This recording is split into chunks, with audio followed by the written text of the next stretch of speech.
Just as there is a space, we can't even call it inner space. There is a regular space between myself and the clothes that I don. The clothes need to be laundered, and after a certain amount of them going into the laundry, just as there is when the clothes go into the laundry enough number of times, what happens to them?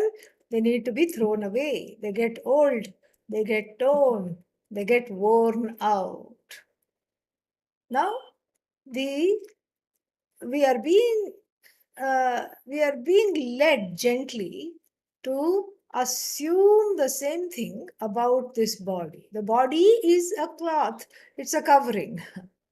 As I said last time, it's a tight fitting, ever expanding body suit. Yeah, a little bit of wrong things you ate, there is a bloating, no problem. The stomach region happily expands to accommodate the extra food and everything. And then suppose, there is something wrong with the kidneys, and then there is again water retention, edema, peripheral edema, in the feet, etc. Doesn't matter. The skin expands to show that there is something wrong. There is some squishy feeling where they should not be. That's when you go to the doctor. What to do about this? And so, like this, there is it expands. And then, I went on a diet, says somebody else, because I was just packing in the pounds. And then people have all kinds of diets. Don't get me started on those, okay? And then, because at the end you end up a fresharian after eliminating. Fresharian means you eat fresh air, that's all. All kinds of diets, this, that, all these things. Poor stomach doesn't know what to do. And so there is, macro diet, macrobiotic diet, and that diet means you're cooking all the time. By the time you finish cooking breakfast, it's time to start cooking lunch. And by the time you finish cooking lunch, you need a nap because you're exhausted. When you wake up, it's time to cook dinner again. So, and this, what is this called? Slow cooking movement, macro diet. And then so many other things are there. Then there is one recently I found out. What is that called? Sofa diet. Sofa means not the sofa that you sit on, okay? Yeah, so it is, I forgot what it stands for. S for, what does S? Yeah, S, of course, sugar. How could I forget? So no sugar. And the O is for oil. No oil, okay? No fat, no sugar, no oil. And then the F is for probably fruits. No fruits. And the A is for, I'm making this up, anything else. Okay, so this A stands for something, I don't know what. Sofa diet. And so meaning you have become a couch potato, and then that's why it is called sofa diet. It is designed to get you off the sofa, perhaps, I don't know. And then this is become very famous in a lot of places. This sofa diet. And then what happens after that? The next diet is a fresharian, because there's nothing else left to not eat. Okay. And so then when you are on these various kinds of diets that are trending right now, then what happens as a result? Weight is lost from the face, from the feet, from the stomach, from the hips, everywhere. And then what happens? Then also the body suit adjusts. You become a vrikodara. Vrikodara means with a svelte tummy, like that of a hound.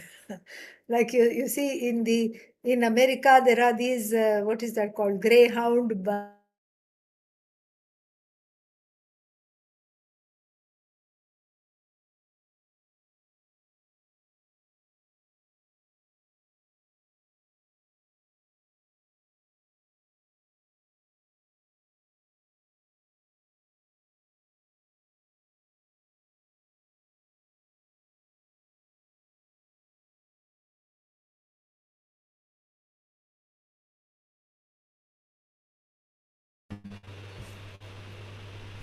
Not sure what happened, but we are back, so not to worry. So then, after all these diets, etc., you take up bodybuilding. Suddenly, the gym attracts. So the person does a lot of weightlifting and everything, and then comes out looking all with rippled muscles, six pack abs, all these things. And then again, the skin adapts, the body suit adapts to this new avatara of the body building itself. So you see, this is something which is a very unique suit, and that is why it is called body suit, because it just fits like a glove, and then it expands, contracts, does whatever you want it to, it does, and therefore it is something which is easily forgotten that it is actually a covering for what? For the body mind sense complex, and the body itself is a covering, the skin is a covering for the body, and the body itself is the body mind sense complex is itself an as though covering for the I, the Atma. Can the Atma ever be covered? The idea is no. But here, that's why it's mithya. It's an as though covering. So, the idea is to gain some dispassion with regard to the body by not taking every single thing that happens to it oh so seriously, as a result of which one suffers, as a result of which wrong identification one is in the doldrums. Oh no, now my blood pressure is high, too high. Now too low. Now fever. Now no fever. Now pain. Now something else. The body's nature is to keep on changing. It is subject to vikara. And then the I, living as it is, as though within this body mind sense complex, the I is not subject to vikara. But what is it that connects the I to the body? Actually, nothing. Really, from the standpoint of the absolute, there is no connection of the I to this body or that body, your body, my body, anybody's body for that matter. There is no connection. The I is I, body is body. Yet, I claim this body to be mine and I reject that body as mine. Why? Because there is a certain identification that is inbuilt. Why? So that we can manage this body mind sense complex. Because if the body is hurting, the neighbor is not going to find out and then take you to the doctor. You have to go to the doctor if something is wrong. Correct? And so therefore there is this understanding that there has to be some kind of a connecting factor. And what is this connecting factor? The connecting factor is that basic identification.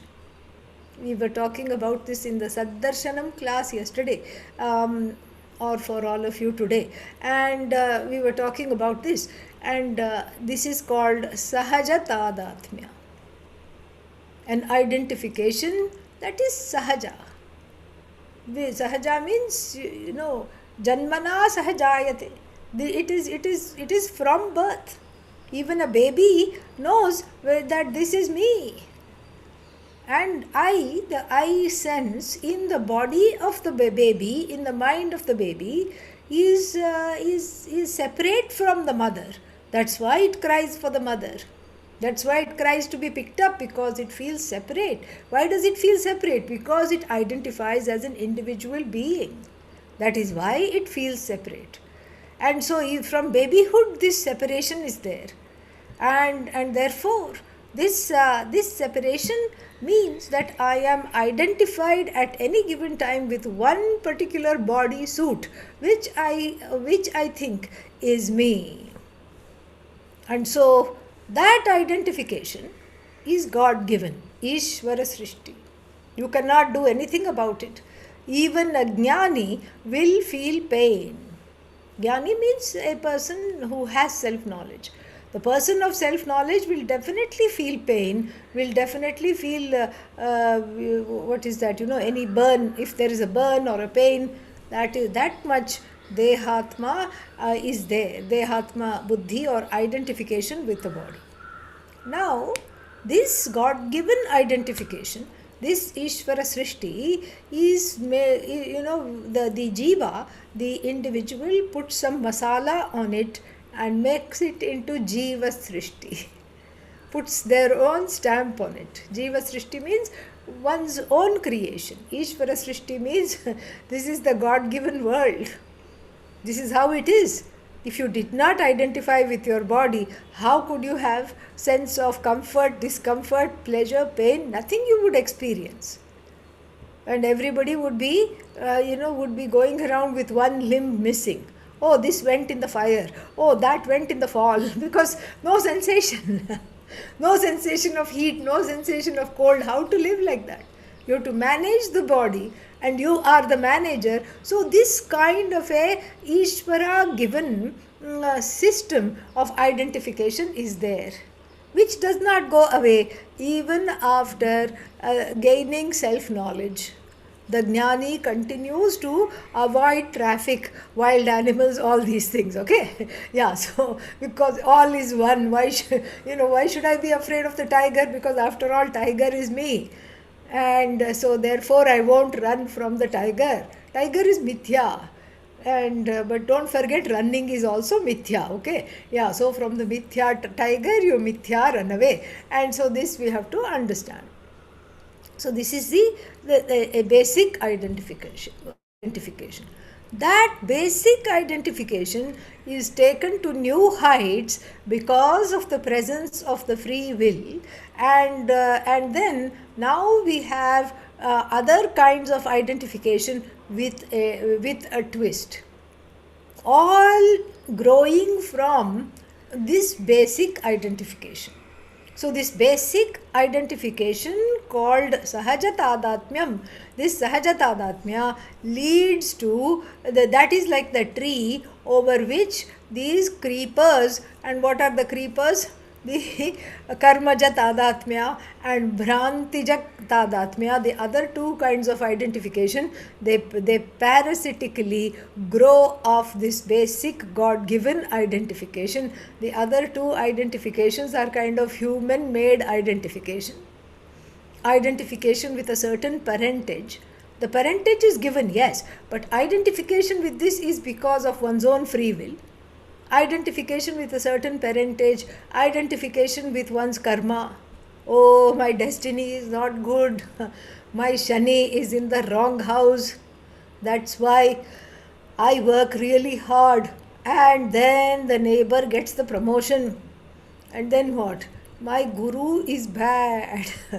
This is a lot of people's excuse to not come to Vedanta class. What is the use? Guru is in bad situation. Guru is, what is that word? Astrological word is there. Debilitated. Guru means Jupiter. Jupiter is the planet of expansion. Jupiter is the planet that gives knowledge and all these things. This is what people have heard. Oh, in my horoscope, because it cannot be called anything else, my Jupiter is debilitated, meaning it has gone into the zodiac sign of Capricorn.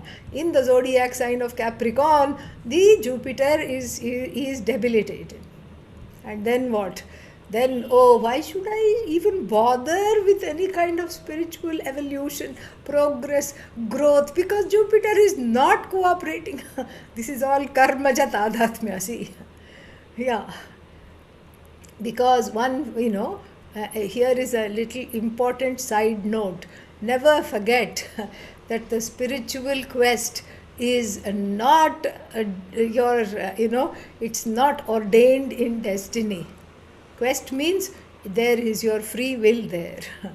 Your free will is being deployed. It is not prarabdha, it is purushartha. It is purushartha.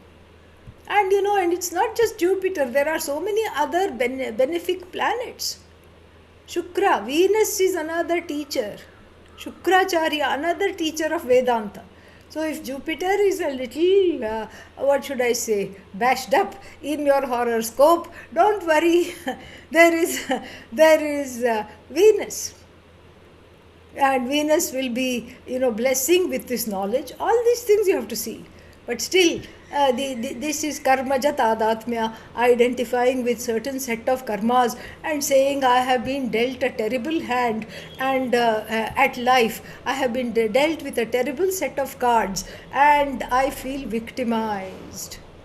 And this victimization, this identification with this victimization, and keeping on rehearsing this identification night and day, 24/7, 365, this is called, what is that? Karmaja tadatmya.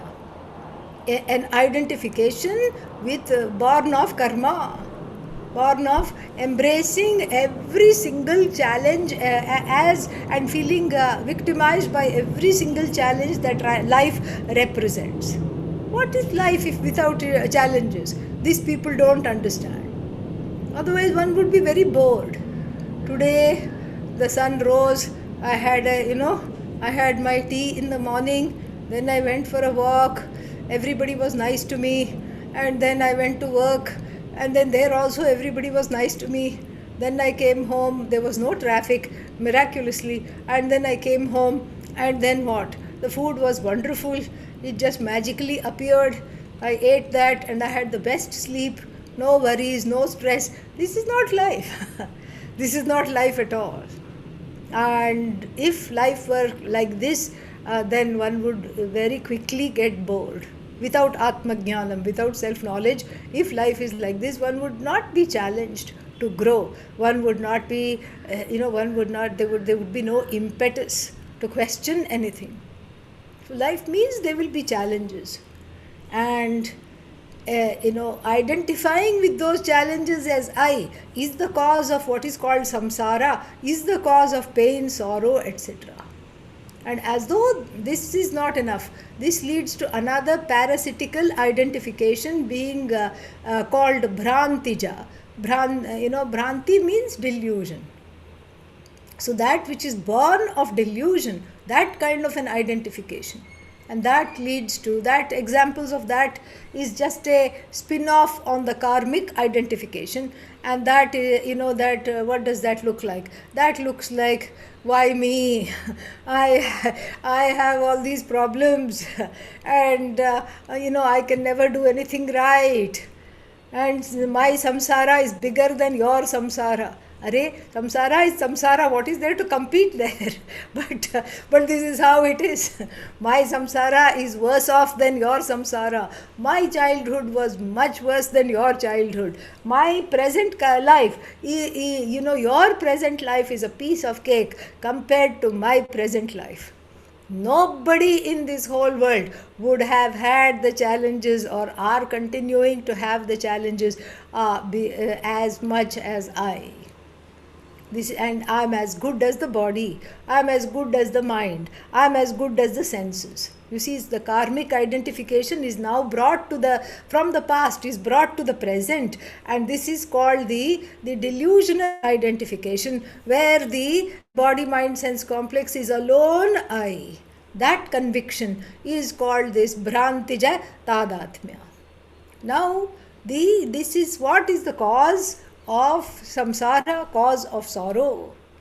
Because the I notion, that subtle connection between the I notion and the body, which is God given in order to protect the body, in order to make sure that one is an effective managing trustee of this body, mind, sense complex, is dragged to other situations, is dragged to identify with the body, mind, sense complex completely. And this is what is the cause of sorrow, cause of pain. And that I notion, that ahankara, is now displaced and finally misplaced. It is displaced in the karmic identification because it is identifying itself based on its parentage and all other things in the past. And then it is misplaced in the in the delusional kind of identification, because instead of identifying with the indweller of the body mind sense complex, which is free of all afflictions, all samsara, it is identifying with the body itself as I. It is identifying with anatma. Anatma means not atma, everything finite, everything that is coming to an end, everything that is the cause of sorrow, pain, fear, etc. This is why, this is exactly why the teaching is needed. And here is a very refreshing verse which helps us go back to gaining a certain objectivity with regard to the body mind sense complex. Think of it as a set of clothes. And then, the most fearful D word, death, is no longer so fearful if we think of it as a change of clothes. This is just a change of clothes. And the verse says so much. Jirnani vasamsi yatha vihaya naraha aparani navani vasamsi grinhati. So just as the old tired clothes, and from last time, distressed jeans with more holes than fabric exempted, because those are not in the picture. And then so just as one discards old clothes, in the same manner the person discards tired, used up bodies and then takes on new ones. This is, this is a kind of a example that, doesn't fully, that has some dissimilarities. It's not exactly fitting into how the person gives up the bodies. Because in the person giving their old clothes to goodwill or making them into rags, there is a volition. I am the one who decides this t-shirt has seen better days. Bye bye t-shirt. And I am the one who says I am no longer going to wear it. I am going to discard it. I am going to the shop now and ordering something or getting something made for myself, because I am the one who has decided that these set of clothes need to be replaced. All right. But is it true in life and death? Not at all. Even the 98-year-old who can barely talk, barely open the mouth, is surviving on ganji, some kind of gruel, rice gruel, wheat gruel, cream of wheat gruel, etc. And, even that person, if they don't have dementia, and if you ask them, would you like to live for another day? Even though they may say, no, take me away, the desire to live is still there. The desire to be is a basic desire, which is again morphed from, it is a spin-off from the desire to be limitless. We don't know limitlessness, so therefore we want to keep on extending this life, and this life cannot be extended without extending the body. So therefore so much emphasis on the body identification and the desire to keep on extending the body, maintaining the body. Nothing wrong in maintaining it, but here we are talking of extremes. And so this is the situation, because here, with regard where the body is concerned, you are not in charge of giving it up. That's why when we talk about death, Mrityu, Lord Yama, he is said to be like a rabbit. Why? Because he doesn't walk. From point A to point B, he does not walk. He runs, he jumps. Why does he jump? He jumps and runs because, you see, There is no choice in which life is going to be taken away. In the case of the aforementioned 98-year-old, there is, nobody really grieves that much. Bedridden elderly person without any of the faculties functioning, they see it as a release and a relief when the departed one goes away. Yes, there may be some memories and some grief connected to how they were when they were fit and they were in the full possession of their body, mind, sense complex. But at this stage, there is not that much grief. But this does not explain why is why there is why there is crib death, SID, sudden infant death syndrome, SIDS, and then why is there young people? If you go, in any big hospital, there is a children's wing. Why? There is a children's cancer wing. Why? What have they done? And why is there so much pain and sorrow? Why are young ones? And here the argument, Jirnani Vasamsi, seems to be gone because they have young bodies, healthy bodies. They are not all Jirna means worn out and torn out.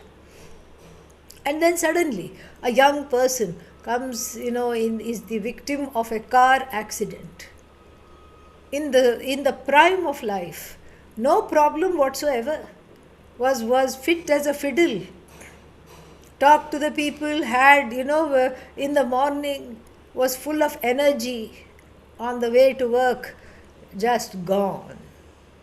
Along with that, a life of promises, a life of complete, hope, ambitions, everything gone. Why? This we cannot come to terms with. This is where the rub is. I mean, it's all fine to philosophically say, oh, the body is a set of clothes. All you have to do is be objective and treat the body as the set of clothes. Easier said than done, is it not? Because when we see things in the world, soldiers going to war, why? Just being the fodder for the mouth of, bullets, cannons, and smart bombs and everything. Why? Young, full of promise, and sometimes small children dying. Why? And here is where the understanding has to be, supplied properly by looking at the example with the care which it deserves. Here, Jirnani doesn't mean old as in ages. Like, oh, this one is 98 years old. No, that is not what it means. Jirnani means used up. When the purpose for which the body is taken is used up, then that body departs. That body is gone. The person then departs the body. It may still be new, but its purpose is used up. It's just like how you rent a tuxedo for some kind of a special occasion, wedding, etc. You wear the tuxedo, it is certainly not worn out, but you give it back. It's like that. Some bodies are like tuxedo, they are with you for a short while. They are on loan for a short while. Why? Because every body has a purpose. Even the body that is in a permanently vegetative state has a purpose, both for itself, that we do not know, some karma being exhausted, and also for the people around, loved ones, parents, etc., and other people. So that also has a purpose. Once, once I was somewhere, where was in Colorado, the parents came and put this small child on my lap. It was small, but it was, hadn't grown properly, and very tiny child. He was about 3, I think, but he looked to be 9 months because of the growth had not taken place properly. He was perfect in every way, but could not hear, could not see, could not think, could not act, could not move a muscle or a limb. They just put him in my lap. And I just gazed at him. And it was just, he was beautiful. Very, very, very beautiful. And they said he should have been born dead, but somehow he survived, and he should have already been dead. Every time we go to the doctor, they say, why is he still alive? How is he still alive against all odds? And, this is what it was. And he was still alive at 3.5. And I held the baby, and I asked him, what do you think his purpose is here? And immediately they said some wonderful things. They said that the couple had been fighting a lot all the time, and now they had a deeper sense of their own life and their life with one another. And the child had brought a lot of peace to everybody. There was something very peaceful about him. Whoever held him just, immediately felt very quiet. They were able to access something deep within themselves. And I think after about a year and a half after I met them, when the child was five, he passed away.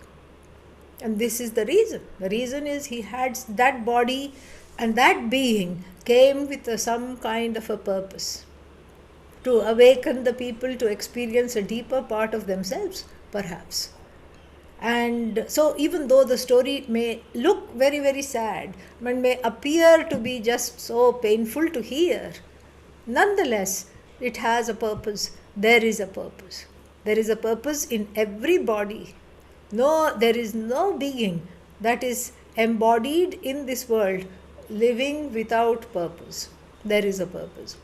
And so therefore, when we say old tired bodies, bodies like old tired clothes, old not in age, but old as in its purpose is finished. That is what explains why Lord Death, Lord Yama is said to be jumping. First 98-year-old should go. No, but the 30-year-old has gone, suddenly heart attack. Then 98, then 2-year-old, then 50-year-old. Mrityur dhavati panchamaha iti, the Taittiriya Upanishad says. Dhavati, it jumps around. And this is the first dissimilarity between casting off your clothes and casting off the body. Clothes you yourself cast off. The body, Bhagavan helps with the zipper and the buttons. You don't know where the zipper is located to cast it off. You don't know. And so Bhagavan has to help, and then the karma is used up for that body. The purpose has been done. The purpose has been finished. That's why in utero death, that is what it is. And then childhood sudden death and young adult death, even though it is unbearable and difficult to come to terms with, this is how we have to see it. That we don't see the person as this is the mistake we do. We identify with our bodies, and then we identify the person with that particular body. And we say, why did this person go away? The person did not go away. The body went away. Body went away. The person is still there. Has taken up another body or not, we don't know. Maybe in Pitraloka, enjoying in the world of ancestors, maybe enjoying some nice concert in heaven, etc. Person is not gone. That is the whole idea of this section. That person who inhabited this body, that jiva, is not gone. What if the person had self-knowledge and then passed away? That also is not gone, because that person is not known as jiva. That person is indeed Atma, the I. The Atma never dies. Jiva also never dies, because jiva is Atma. Jiva is Atma plus ignorance. That is what it is. Identified with the ignorance, the Atma is called jiva. And so therefore, this is a very beautiful verse, important and oft quoted. And so the taking up of the new bodies and the letting go of the old as in purposeless, for this particular jiva, purposeless bodies This is how we regain the objectivity and come back to the basic identification with the particular body for the sake of protecting it from pain and discomfort. That is basically it. And so, with this objectivity, when we look at this verse, it shines a new light on our understanding. It shows how all the bodies are like hotel rooms. You check in and you check out. Simple. And as I said, you don't know when you don't know when to check out, and you are evicted. That's all. You are evicted. You are put in the hotel room, and then you cannot overstay. When the credit card is finished, credit card means your punya. Whatever punya papa brought you to this body, that is exhausted. You are booted out of the hotel room. And then what? Then there is, this is all belief based. This is non verifiable because nobody has come back and said this. This is the Shastric belief. Then the person wanders around in this realm only, takes on, if the person doesn't have self knowledge, the belief is they take on a kind of a subtle body which looks like the body that they just left because that's the only body they know. They wander around. And tell the loved ones for about 11-12 days. They wander around. And then they say, hello, it's me. Are you distributing the property just like I had said? No, you're not. I don't like this. What are you doing? What? I left and you're not even crying? You're nicely having coffee, tea, and all 3 meals in the day. How could you do that? I thought you loved me. So all this is going on. But thankfully, you cannot hear. Thankfully, you cannot hear. Well, because there is a veil between the departed and you for this reason. Already guilty when the person was alive. Imagine you can't even you can't even eat one candy after the person is gone because of worry of what they will say. And so there is a veil. And on the 13th day, a big send off is given. You belong to another realm, and we are going to give you some of our good karma also, so that you have a little promotion in heaven, etc. This is all belief based. And then you please leave. And then that jiva wanders in other realms, other parallel universes not visible to us. And then later on, when it is time to exhaust more karma, when the karmas come to a kind of a peak, then another body is given. And that jiva identifies with the new body, and then the whole thing begins all over again. This until, of course, knowledge is gained. Once the knowledge is gained, there are no more desires that have some kind of the obsessive compulsive desire that one is fixated upon, and so there are no bodies to be taken. The body is a means for fulfilling of the desires. Since the desires are all at rest, because the primary desire is to get rid of self ignorance and know that I am that I want. I am that limitless source of happiness that I have been yearning for. Once that is understood, all desires are just dispensable. One may still have desire, but one is not trying to fulfill it at all. It is just there. And that desire is actually, if one has, is a blessing for the universe. Something good for everybody one may desire, but there are many people to carry it out, so one doesn't have a pressure filled desire. And then at the dropping of the body, the physical body, the subtle body also drops, because the subtle body is the airplane that carries the desires. So the subtle body also does not fly. It is grounded. It mingles with the 5 subtle elements. The gross body mingles with the gross elements. It is either interred or burnt or disposed of some way.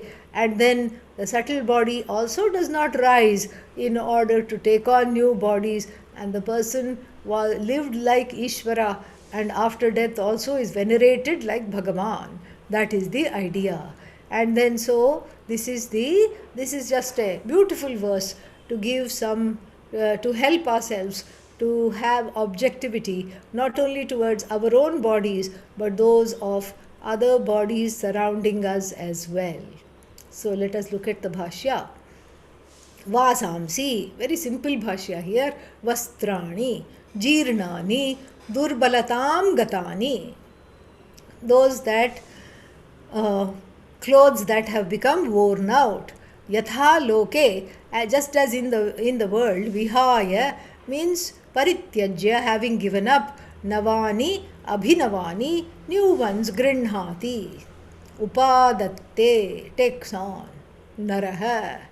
The word naraha used by the Bhagavad Gita is a very nice word because it doesn't mean man actually, it means jiva.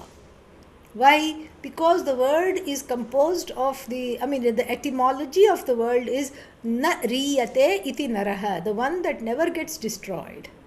That one. That jiva here is called nara.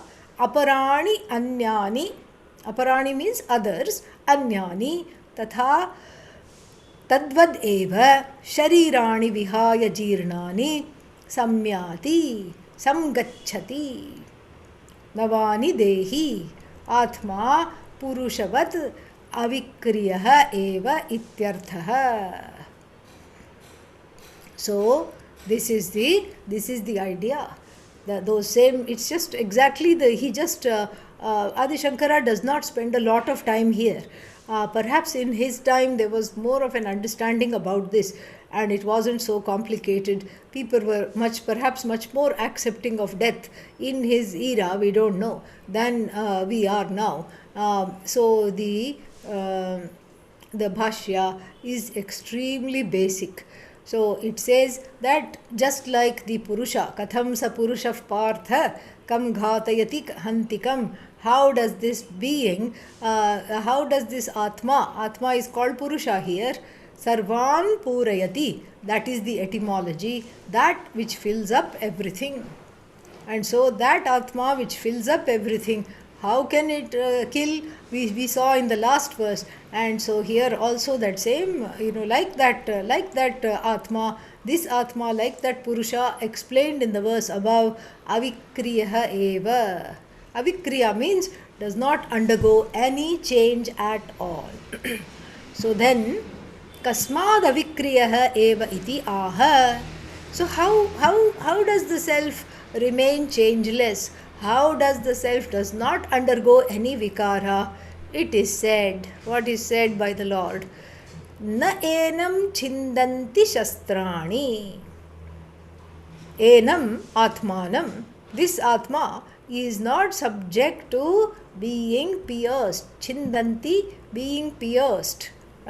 Being pierced by weapons. Weapons cannot pierce this Atma.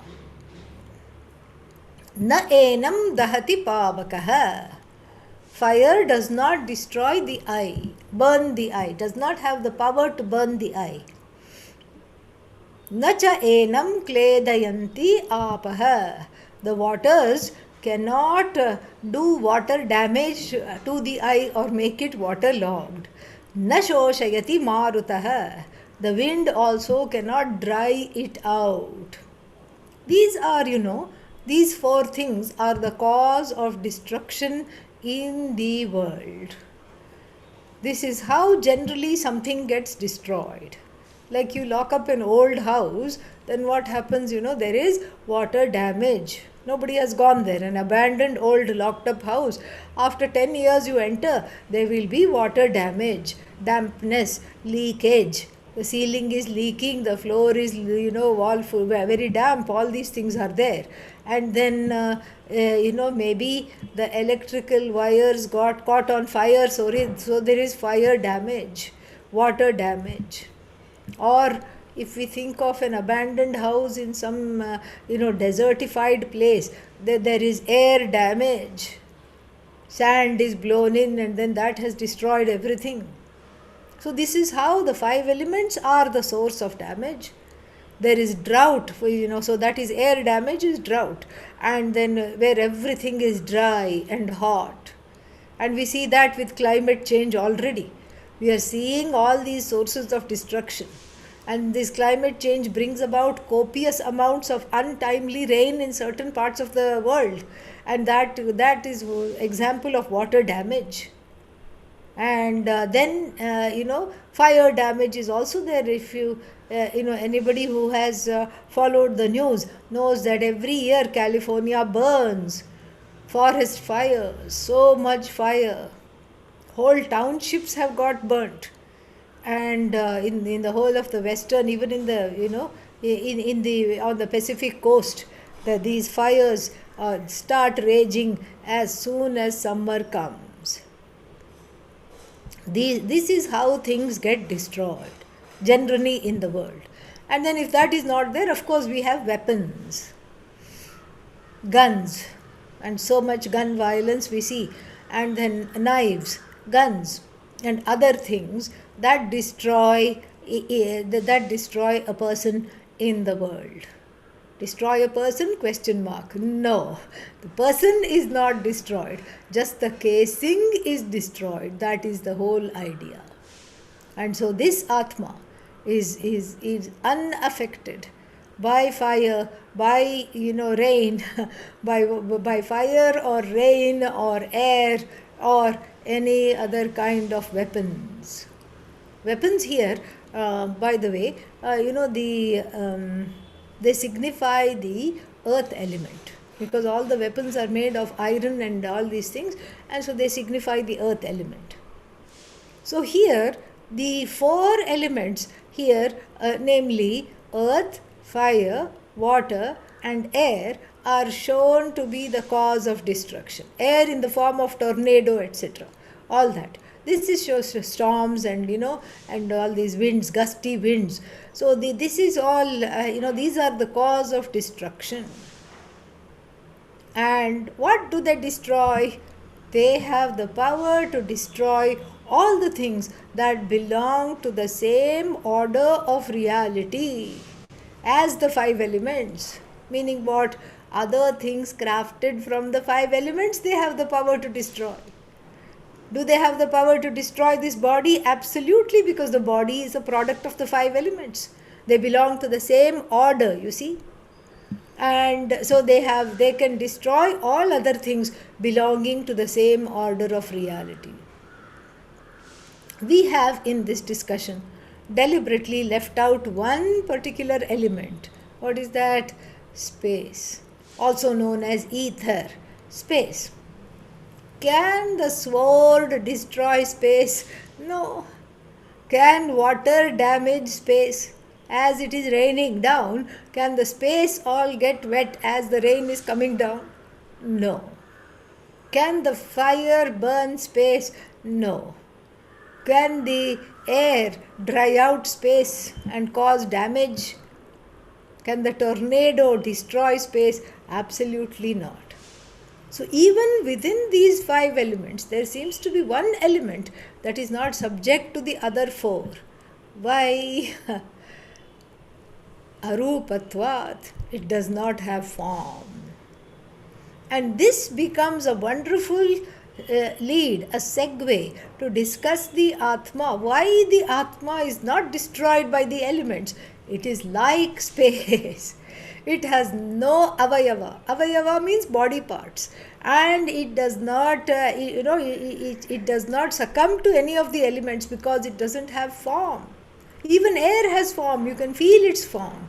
You can run your hand like this, and whatever you feel, that is the form of air. Even air, subtle as it is, has form, but space has no form whatsoever. And this no form space, can it ever be destroyed? No. So even living among the five elements, just as space is exempt from destruction, in the same manner, the Atma, even though it is as though living in the body, mind, sense complex, is completely free of any source of destruction. It is not affected by any of the elements.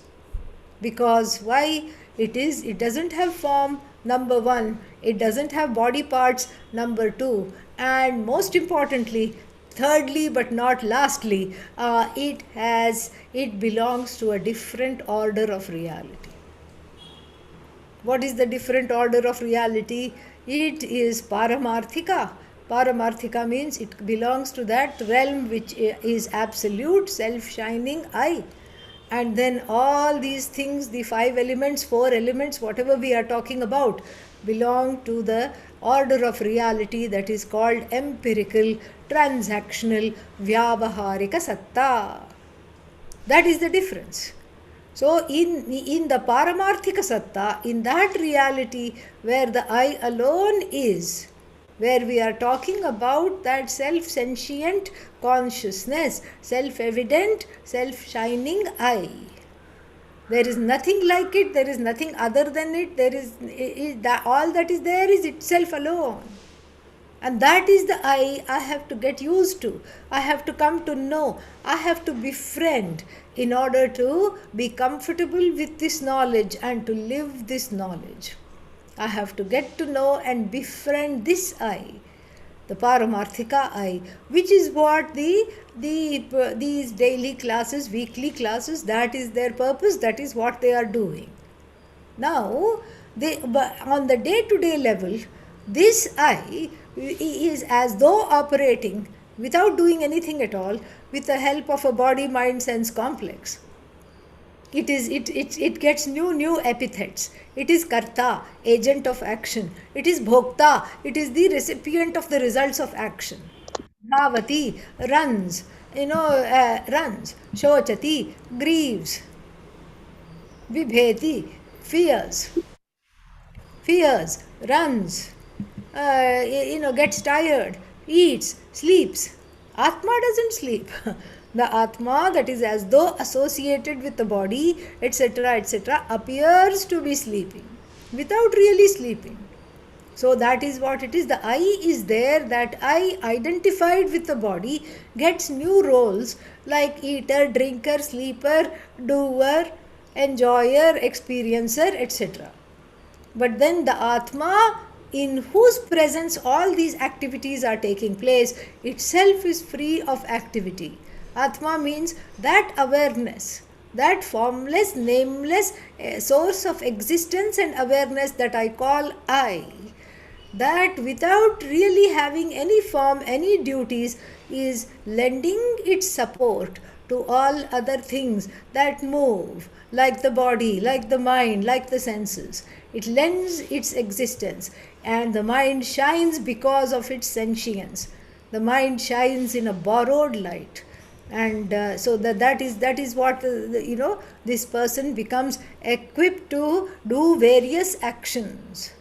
Like I was giving last time the example of a person paralyzed. Nowadays, for people who are paralyzed from waist downwards, etc., they can put some, they can hook them to some pack of electrodes and stimulate those nerves, and then the person will run, walk, sit, do everything. Then you switch off that device and the person cannot move even a finger. That is exactly what this awareness is, this presence, and this awareness that I need to get more and more familiar with. That is what it is doing for the body mind sense complex. It is allowing all these empirical transactional activities to take place without being affected by the activities, just like space allows the air to blow, the wind to blow, the fire to rage, etc., without really doing anything. Similarly, the Atma is so to speak, permitting all these things to happen without really doing anything at all, without absolutely doing anything, and without being affected by what is happening. It's like, if you see some wild animal and then you want to kill it, or you want to save yourself, you don't want to kill it necessarily, you just want to throw a rock at it. Will the wild animal be scared if you throw a shadow of the rock? Absolutely not. Similarly, from the standpoint of the Atma, everything is a shadow. It's all a shadow, because just like the shadow cannot have any relationship to this particular thing. Like if you are wet, You cannot dry off the shadow instead of drying yourself off. That doesn't make any sense. Similarly, the Atma is associated with this shadow world, this shady samsara of giving, taking, grieving, fearing, endings, beginnings. It itself being free of all endings, all beginnings, all transactions, and therefore it cannot be destroyed. More we'll see next time. ॐ पूर्णमदः पूर्णमिदं पूर्णात् पूर्णमुदच्यते पूर्णस्य पूर्णमादाय पूर्णमेवावशिष्यते ॐ शान्तिः शान्तिः शान्तिः हरिः ॐ श्रीगुरुभ्यो नमः हरिः ॐ थैंक यू